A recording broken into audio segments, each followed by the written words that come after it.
नमस्कार दोस्तों, मैं डॉक्टर मिकी सिन्हा फिर से एक बार आपके सामने। और आज मैं बात करने वाली हूँ कि ट्विन फ्लेम्स या शिव शक्ति तपस्या में ट्विन्स फ्लेम को किन किन चीज़ों पे आंतरिक विकास करना होता है। देखा जाए तो ये सभी साधकों के लिए बराबर है, जो ट्विन फ्लेम जर्नी में है या नहीं है। पर चूँकि अभी मैं शिव शक्ति तपस्या या ट्विन फ्लेम जर्नी की बात कर रही हूँ तो उसे ले रही हूँ। तो सर्वप्रथम क्रोध, ईर्ष्या, लालच, धोखा और अकारण संभोग, इन सब चीज़ों से बचना और इन सब चीज़ों पर काबू करना, इन सब चीज़ों पर काम कर लेना, इन सब चीज़ों पर काम करके आगे बढ़ना।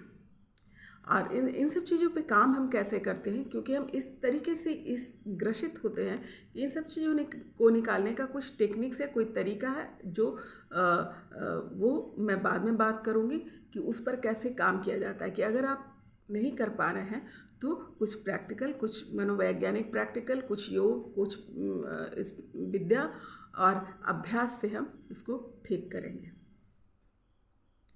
दूसरा होता है सत्य का आचरण करना।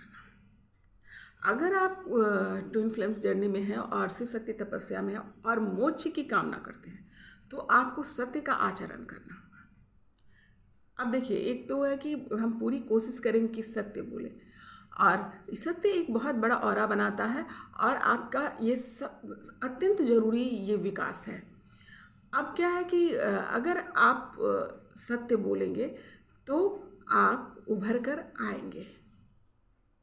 बहुत सारी जो है क्लीनिंग आपके सत्य बोलने से ही हो जाती है। हो सकता है कि सत्य बोलने से थोड़ी सी कठिन परिस्थिति आपके सामने आ जाए, उसे सामना कीजिए, क्योंकि सत्य का भार बहुत अच्छा है झूठ के अपेक्षा। सत्य जो है आपको लाइट कर देता है और झूठ आपको भार में रखता है, और इस भार के साथ कभी भी आप कंप्लीट तपस्या नहीं कर सकते। आप कितनी भी आपके चक्रास खुल जाए, आप कितने भी वर्क कर लें, मंत्र उच्चारण कर लें, ध्यान कर लें, ज्ञान कर लें, साधना कर लें, पर ये वर्क नहीं करेगा। क्योंकि सत्य की क्लीनिंग, सत्य बोलने से जो क्लीनिंग होती है या आपका ऑरा बनता है, ये बहुत इम्पॉर्टेंट है। तो सत्य का आचरण करना कैसे करते हैं? अगेन ये बहुत कठिन परिस्थिति है, क्योंकि हम तो उसमें रच बस गए हैं झूठ के साथ। तो उस पर कैसे करते हैं, कैसे काम करना चाहिए, किस तरीके से मनोवैज्ञानिक प्रैक्टिकल करना चाहिए, आसपास किस प्रकार का माहौल क्रिएट करना चाहिए, अपने मन को कैसे समझाना चाहिए और कैसे जाना चाहिए, ये मैं नेक्स्ट वीडियो में बताऊंगी। हर एक नेक्स्ट वीडियो में जो जो चीज़ों पे हमें काम करना हो उसके बारे में विस्तृत जानकारी दूंगी। अभी सिर्फ इतना कि हमें किस चीज़ की आंतरिक विकास करनी है। तीसरा, ईरा, पिंगला और सुषुम्ना नाड़ी को शुद्ध करना। ये तीनों नाड़ियाँ हमारे अंदर मौजूद है जिनको हमें शुद्ध करना होता है। और अगेन इन तीनों नाड़ियों को शुद्ध करने के लिए भी कुछ प्रैक्टिकल्स है, कुछ प्रोसेस है, उसके थ्रू हम जाएंगे और उसको हम ठीक करेंगे। गेटिंग? और इसके प्रोसेस क्या है ये मैं आपको नेक्स्ट वीडियो में बताऊंगी, एक एक करके सारी वीडियो में बताऊंगी। और समय आने पर मैं अपना नंबर भी दूंगी, और उस नंबर के देने का कारण ये हुआ कि अगर कोई प्रॉब्लम आ रही है या इस क्लीनिंग में दिक्कत हो रही है तो आप डायरेक्ट कांटेक्ट भी कर सकते हैं। अब आते हैं ध्यान का महत्व समझना। ध्यान के महत्व को समझना और उसको अपने चक्रास को सक्रिय करना। एक तो नाड़ियों को शुद्ध करना, दूसरा ध्यान की मदद से अपने चक्रास को जागृत करना। ये भी बहुत इम्पॉर्टेंट, ये साधकों के लिए, ट्विन फ्लेम जर्नी के लिए, ट्विन फ्लेम्स जो होते हैं उनको अपने चक्रास को सक्रिय करना भी बहुत ज़रूरी है। तो अगेन इसके भी प्रोसेस है, टेक्निक्स है, उसके साथ हम जाएंगे। तो इसे मैं नेक्स्ट वीडियो में एक्सप्लेन करूँगी किस प्रकार से हम अपने चक्रास को ओपन करेंगे, सक्रिय करेंगे और चार्ज करेंगे। अब आते हैं कि आपने प्रतिक्रमण करना। प्रतिक्रमण गीता का सबसे महत्वपूर्ण, मैं बोलूँगी महत्वपूर्ण टेक्निक है, जिससे हमारी क्लीनिंग होती है, सेल्फ क्लीनिंग होती है। प्रतिक्रमण यानी माफ़ी मांगना या माफ़ करना। इसको फॉरगिवनेस भी बोल सकते हैं, कि हम माफ़ी मांगना और माफ़ करना, ये दोनों ही प्रवृत्तियों के साथ जाएं। तो इसके क्या टेक्निक्स है और किस प्रकार से ये काम करता है, ये मैं दूसरे वीडियो में बात करूँगी, और इसको कैसे हम अपने अंदर डेवलप करेंगे। अभी इतना समझना है कि हमारे अंदर ये भावना डेवलप हो जानी चाहिए कि हम आसानी से किसी को माफ़ कर दें और तुरंत माफ़ी भी मांगें।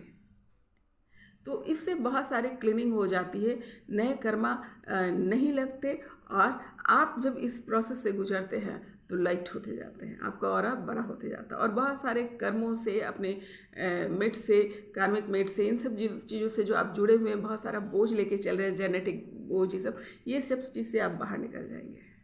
तो ये बहुत आसान और कारगर टेक्निक है, प्रतिक्रमण यानी फॉरगिवनेस, माफ़ करना और माफ़ी मांगना। और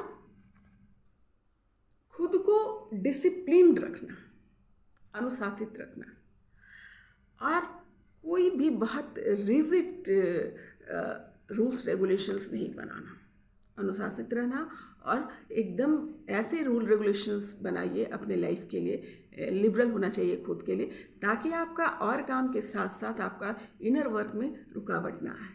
मैं तो कहूँगी ये कि पहले आप इनर वर्क को ही स्थान दें। कैसे देंगे, ये रूटीन आपको मेंटेन करना होगा, उस पर एनालिसिस कीजिए, विचार कीजिए, क्योंकि जब आप इनर वर्क कर रहे होते हैं तो जब आप डिसिप्लिन में रहते हैं और इनर वर्क कर रहे थे, तो ऑलरेडी आपकी ताकत, समझ, बुद्धि इतनी बढ़ जाती है, और क्षमता बढ़ जाती है कि अगला काम जो होता है ऑलरेडी आसान हो जाएगा। अगर आपके लाइफ में अगर आप इनर वर्क सही ढंग से नहीं कर रहे हैं, तो आप देखेंगे कि आपका अगला काम भी ढंग से नहीं हो रहा है, और आप ढंग से अपना तपस्या साधना भी नहीं कर पा रहे हैं। इसलिए इस पर ध्यान देंगे, अपने आप को अनुशासित करेंगे, खुद के लिए सही रूटीन बनाएंगे कि मुझे झूठ नहीं बोलना, मुझे धोखा नहीं देना, मुझे ईर्ष्या में नहीं जाना, मुझे लोभ में नहीं जाना, मुझे लालच में नहीं पड़ना, मुझे अकारण संभोग में नहीं जाना, अन्यथा बेकार की बातों में नहीं बैठकर पढ़ना। अपने समय को सही ढंग से यूटिलाइज करेंगे। आप कोशिश करेंगे कि एनालिसिस करके ये पता करेंगे कि हम कितना समय कहाँ दे रहे हैं। ये नहीं कि बैठ करके किसी भी बात, किसी भी टॉपिक पे आप किसी से भी बात कर रहे हैं, किन किन विषयों पे बात करना है इसका भी चुनाव करेंगे। कुछ भी बात हम नहीं करेंगे, क्योंकि हम सोचते हैं कि अरे सोसाइटी में बैठ करके किसी से कुछ भी बात हम कर रहे हैं और हमें लगता है कि अरे क्या हुआ, बात ही कर लिया तो, पर उसके असर हमारे क्या कहते हैं व्यवहार पे आता है, हमारे पर्सनालिटी पे भी इफ़ेक्ट करता है। हो सकता है कि 50% करे, 10% करे, 5% करे, पर ये करता है। तो आपने क्या करना है, उन सब चीज़ों से बचना है। आप कोशिश करें कि डिस्कशन उतना ही करें जितना कि आपके वो काम लायक हो, और आपके माइंड को डिस्टर्ब ना करो, या आपके ऑरा को इम्प्योर ना कर रहा हो। इसके अब मैं कुछ एग्जांपल्स दे देती हूँ कि किन किन चीज़ों से ऑरा बनता है और किन किन चीज़ों का आप में एंट्री हो जाता है तो आपके ऑरा संकीर्ण हो जाते हैं। एक तो जब आप बैठ करके किसी भी विषय पे, जो ज़्यादातर मैं देखूंगी, मैं समझती हूँ कि सबसे आसान टॉपिक मिल जाते हैं रिलेटेड टू संभोग या सेक्स से रिलेटेड, उन सब टॉपिक्स से बचें। वो सब टॉपिक्स जो है आपको थोड़ी देर के लिए तो आपको लगेगा कि बड़ा इजी है, आप उसको बहुत अच्छे से डिस्कशन कर रहे हैं, मज़ा आ रहा है आपको, पर ये जो होता है आपको बोझ दे देता है। अब जाने अनजाने में कब वो आपके सबकॉन्शियस में बैठ जाएगा आपको पता नहीं चलेगा। आपने सोचा कि मैंने बात की और बात वहीं ख़त्म होगी, पर यह नहीं होता, और ये फिर इमर्ज होने लगेगा, कभी ना कभी इमर्ज होने लगेगा जब आप शांति से बैठेंगे या कभी किसी सिचुएशन में पड़ेंगे तो आपका वो इमर्ज होने लगेगा। आपको लगेगा तो मैंने तो सिर्फ सुना था, पर सुनना भी एक स्टोर का काम करता है, वो जाके स्टोर हो जाता है। तो ट्राई टू स्केप, किसी की झूठ, बहकावा या आडंबर वाली बात में ना पड़े, बड़ी बड़ी बातों में बैठ करके, मतलब जिसको कहते हैं बोस्टिंग करना। Don't do boasting, actually it's not need. आप अपनी पर्सनालिटी को इतना निखार करके रखिए, अपनी पर्सनालिटी पे इतना काम कर लीजिए, अपने ऑरा को इतना बड़ा कर लीजिए कि आपको इन सब चीज़ों की ज़रूरत ही ना पड़े। आप अपने आप में कंप्लीट नज़र आए और किसी इन सब विषयों पे बात करके आप अपने आप को एंटरटेन ना करें। अपने एंटरटेनमेंट का जो भाव है वो भी आप अपनी साधना ध्यान ज्ञान से जोड़ें, तो वो क्या होगा, आपकी मदद में आ जाएगी। मंत्रों का उच्चारण करना, अच्छे किताबों को पढ़ना, गीता सुनना, एक बार नहीं कई एक बार सुनना, है ना। इन सब में गूढ़ मंत्र होता है, तो उससे क्या होता है कि आपकी क्लीनिंग होती रहती है, आपकी पाथ राइट रहता है। और अक्सराना ही सुने, अक्सराना ही सुने, गीता सुने, वो आपका सार है, तो उसको सुने और अच्छी अच्छी किताबों के साथ जाएं। अगर आप क्लिप देख भी रहे हैं तो अच्छी क्लिप्स के साथ जाएं और बचें इन सब चीज़ों से। अगर कोई आपका मित्रगण है, वैसे ही मित्रगण को चुने, वैसे ही माहौल को चुने जो इसी विषय पे बात करता हो, जिसको ये बात समझ में आती हो, और ना समझ में आती हो तो भी माहौल वही बनाए। अगर आप ये सब के साथ रहते हैं तो आपका आंतरिक विकास होना आसान हो जाता है, और ये बहुत इम्पॉर्टेंट है। अगर हम मोक्ष की कामना कर रहे हैं तो ये सारे विकास का होना जरूरी है। अगला है टाइम मैनेजमेंट। अब टाइम मैनेजमेंट मैं सिर्फ डे, दिन, घंटे की बात नहीं कर रही हूँ, time management for your life also. आप अपनी उम्र को पहचाने, जाने कि आप किस मोड़ पे, किस उम्र के किस स्टेज पे खड़े हैं। और इतना ज्ञान तो हमें हो ही जाता है अपने आसपास सभी लोगों को देख करके कि इस उम्र में स्थिति क्या होती है। तो कोई कल्पना में ना रखें, बी प्रैक्टिकल, प्रैक्टिकली सोचें और अपने उम्र के अनुसार अपने टाइम मैनेजमेंट को ठीक करें। ये नहीं कि आज नहीं कल करूँगा, कल नहीं परसों करूँगा, परसों नहीं नरसों करूँगा। जब इस तरीके के भाव में आप जाएंगे, आप कभी तरक्की नहीं करेंगे, कभी सही जगह पे नहीं पहुँच पाएंगे। तो कबीर दास का ये कहना था, काल करे सो आज कर, आज करे सो अब पल में प्रलय होगा, फिर करेगा कब। मतलब कल पर कुछ भी नहीं छोड़ो, आज ही करो, क्योंकि पता नहीं अगले पल क्या कौन सी घटना घट जाए, कौन सा सिचुएशन आपके सामने आ जाए। जो आपके पास ये कंफर्ट जोन मिला है, जो भी सिचुएशन मिला है, उसको पूरी तरीके से यूटिलाइज करेंगे परमात्मा में ध्यान लगाने में, उसी सोच में, उसी भाव में। सत्य कैसे बोले, सत्य का आचरण कैसे करें, और उसके लिए हमें क्या करना होगा। मौन का भी धारण करना, मौन धारण करना भी, इसका भी विकास करना बहुत ज़रूरी है। नहीं तो क्या होता है कि मौन का भी आप प्रैक्टिस नहीं कीजिएगा तो आप कुछ भी बोलते रहेंगे। कहते हैं ना कि बोलने से भी आपकी एनर्जी जाती है। आप जितना कम बोलेंगे और जितना अपने अंदर रहेंगे, आपकी एनर्जी स्टोर रहेगी। बहुत लोग बोलते हैं ना, अरे ये तो बहुत कम बोलती है, इसे बोलने नहीं आता। पर जो कम बोलने वाले होते हैं वो मूर्ख नहीं होते हैं, वो ज़्यादा बुद्धिमान होते हैं उन लोगों से जो ज़्यादा बोलते हैं, क्योंकि वो अपनी एनर्जी कंज्यूम रखते हैं और वक्त आने पे उसका इस्तेमाल कर जाते हैं। तो जो काम बहुत बोले होते हैं, जो बहुत बोलते हैं और अपनी एनर्जी उसमें लॉस करते हैं, गवाते हैं, उनसे बहुत अच्छे होते हैं जो मौन रहते हैं। इसलिए मौन का भी धारण करना बहुत ज़रूरी है, मौन को भी ग्रहण करना बहुत ज़रूरी है। उनके साथ भी जाएं कि अगर 24 घंटे में आप पूरी कोशिश करें कि 2 घंटा बिल्कुल भी ना बोले, मिनिमम, मैक्सिमम आप कुछ भी ले जा सकते हैं, पर कोशिश करें 2 से 3 घंटा आप बिल्कुल शांत रहें, चुप रहें। अब मौन का अर्थ ये नहीं है कि मुंह बंद कर लिया और आँख और नाक और हैंड से इशारा करा, नहीं, इशारा भी नहीं चलेगा। You have to only keep with yourself, अपने आप को अपने साथ रखिए, और सिर्फ उससे क्या होगा कि आप सिर्फ और सिर्फ अपने साथ रहेंगे, अपने विचार के साथ रहेंगे, तो बहुत सारी चीज़ ऑटोमेटिकली आपकी इनर डेवलपमेंट होती जाएगी, है ना, गहनता के साथ।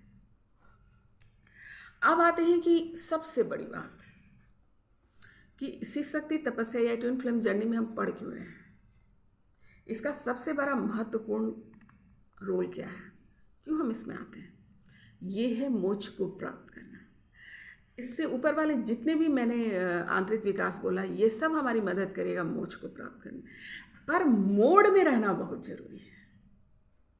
कहते हैं ना कि एग्ज़ाम है तो उसका पहले से हम तैयारी कर जाते हैं, हमें डेट शीट मिल जाता है, 1 महीने पहले से हमारी तैयारी हो जाती है, पेंसिल खरीद लेते हैं, पेन खरीद लेते हैं, कॉपी खरीद लेते हैं, और आजकल तो बहुत सारे गैजेट भी, इंटरनेट पे चला गया, बढ़ा दिया, there numbers of things we are started to reading to for exam. पर उसी प्रकार से आप जो वो मोड जो होता है, अगर उस मोड में रहेंगे, जैसे एग्जामिनेशन का डेट निकलेगा या क्या कहते हैं रिलेटेड टू दैट होगा, हम उसी मोड में चले जाते हैं। ऑटोमेटिकली हमारा खाना कम हो जाता है, हमारा लोगों से मिलना कम हो जाता है, हम जो है किताब के पास चले जाते हैं, लाइक दैट। सारे उसी प्रकार के हम काम करते हैं। और ऐसे भी अन्य जो भी कॉर्नर में हम जाते हैं या जो भी सिचुएशन में जाते हैं, उसके लिए हम अपने आप को तैयार कर लेते हैं, माहौल बना लेते हैं। उसको क्या बोलते हैं? माहौल बनाना। तो उसी प्रकार जब हमको मोक्ष की तरफ जाना, तो हमारा माहौल ही वही होना चाहिए। तो अपने अंदर ही वो माहौल डेवलप कर लें। कोई दूसरे थॉट्स को आने की ज़रूरत नहीं है। हम जो कुछ भी कर रहे हैं वो सिर्फ और सिर्फ मोक्ष के लिए कर रहे हैं। इस भाव के साथ जाएं और अब अपने आसपास अपने अंदर इस माहौल को क्रिएट कर लें और छांटें कौन ऐसे ऐसे लोग हैं जो आपको इस राह में अग्रसर कर सकते हैं और कौन ऐसे हैं जो आपको रोक सकते हैं। तो उन दोनों को अपने लाइफ में एनालिसिस कीजिए और एनालिसिस करके जो है उसको छांटिए और बेझिझक छाटिए। जब ऊपर वाले जितने भी पॉइंट्स मैंने बताया अगर वो क्लियर हो जाएगा तो यहाँ पर तो छाटना एकदम बिल्कुल आसान हो जाएगा, क्योंकि because of that only we are suffering to that situation, person, like that. सब कुछ अपने अंदर होता है, अपनी कमियां होती है, उस कमियों पे काम कीजिए, अपने क्या कहते हैं आंतरिक विकास कीजिए। बाहरी विकास तो वैसे ही हो जाएगा, जैसे आपका आंतरिक विकास होता है वही आपका बाहरी लुक होता है, बाहरी ऑरा होता है। इट्स वेरी मच इम्पॉर्टेंट कि ट्विन फ्लेम्स या शिव शक्ति तपस्या में या अन्य साधक भी हैं तो उन्हें इनर वर्क करना चाहिए, यानी आंतरिक विकास होना उनका बहुत ज़रूरी है। और यही तरीका है मोक्ष को प्राप्त करने का। और इसके साथ हमें जाना ही पड़ेगा। हमारे पास अगेन कोई रास्ता नहीं है, कोई चारा नहीं है। तो कोई दिक्कत हो तो अपने मेंटर की मदद लीजिए, अपने गाइड की मदद लीजिए, अपने इंटरनल गाइड की मदद लीजिए, अपने इनर गाइड की भी मदद ले सकते हैं। और आप जब इस तरीके का भाव में आ जाते हैं तो यूनिवर्स भी आपकी मदद करने लगती है। तो उम्मीद करती हूँ मेरी बात आपको समझ में आई होगी। फिर मिलती हूँ नए सवाल, नए जवाब, नए विषय के साथ। नमस्कार।